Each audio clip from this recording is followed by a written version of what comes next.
کو یاد دلاؤں گا کہ ایک بنیادی حقیقت آپ کو کبھی نہیں بھولنی چاہیے. آپ کو یہ یاد رکھنا چاہیے کہ دنیا میں ہر ذمہ داری کے تقاضے ہیں اور وہ تقاضے پورے کرنے پڑتے ہیں.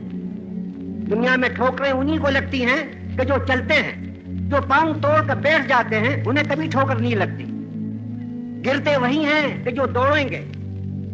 کانٹے انہی کے تلووں میں چپتے ہیں کہ جو دوڑتے ہیں. جو بیٹھے رہتے ہیں ان کے کانٹوں میں کبھی کوئی چبن محسوس نہیں ہوتی. 12 مہینے پہلے آپ کے ملک کا کیا حال تھا؟ وہ اپنی قسمت کا مالک نہیں تھا. اس کی قسمت دوسروں کے ہاتھوں میں. آپ کا امن بھی آپ کے قبضے میں نہ تھا. آپ کی بے امنی بھی آپ کے قبضے میں نہ تھی.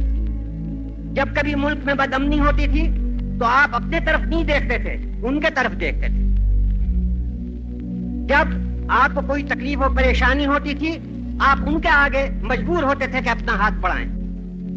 لیکن آج وہ نہیں ہے. آج اپنی قسمت کے آپ خود مالک ہیں. اور اگر آپ مالک ہیں اور میدان میں کھڑے ہوئے ہیں تو یہ یاد رکھیے کہ طرح طرح کی آزمائشیں پیش آئیں گی.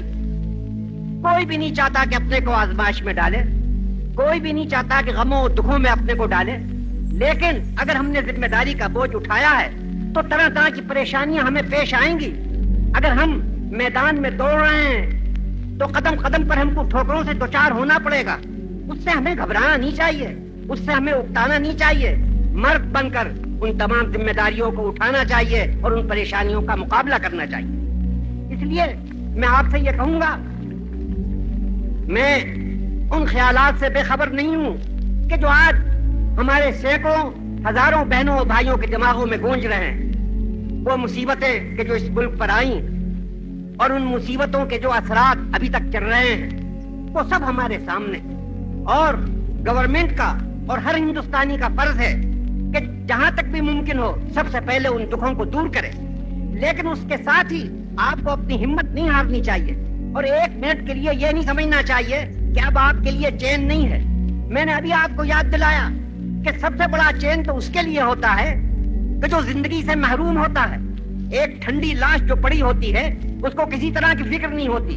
لیکن اگر ایک زندہ انسان ہے اور اس کی رگوں میں گرم اور زندہ خون دوڑ رہا ہے تب اس کے لیے بیماریاں بھی ہیں, ٹھوکریں بھی ہیں, مصیبتیں بھی ہیں, ہر طرح کی پریشانیاں بھی ہیں. تو زندگی کا معنی یہی ہے کہ ہم بوجھ اٹھائیں اور بوجھ اس طرح نہ اٹھائیں کہ گھبرائے ہوئے اٹھائیں, مردوں کی طرح ہمت کے ساتھ اٹھائیں. آج کل تک جب تک کہ آزادی ہمارے ہاتھ میں نہ تھی اس میں شک نہیں ہے کہ ایک طرح کا چین ضرور تھا. کیسا چین؟ یہ چین کہ کوئی بوجھ تمہارے گردنوں پر نہیں تھا. جس کے ہاتھ میں دیش کی حکومت تھی اس کے گردنوں پر تھا. اگر بدامنی ہوتی تھی تو تم اس کی طرف دیکھتے تھے. اگر امن قائم ہوتا تھا تو قدرتی طور پر تمہاری آنکھیں اسی کی طرف اڑ جاتی تھی. یہ ایک طرح کا چین تو تھا, مگر میرے بہنوں اور بھائیوں یہ ایک منحوس چین تھا. خدا نہ کرے کہ وہ چین پھر ہندوستان کے آسمان کے نیچے واپس آئے. یہ چین کہ جو غلامی کا چین ہوتا ہے یہ حقیقتاً کوئی چین اور راحت نہیں ہے.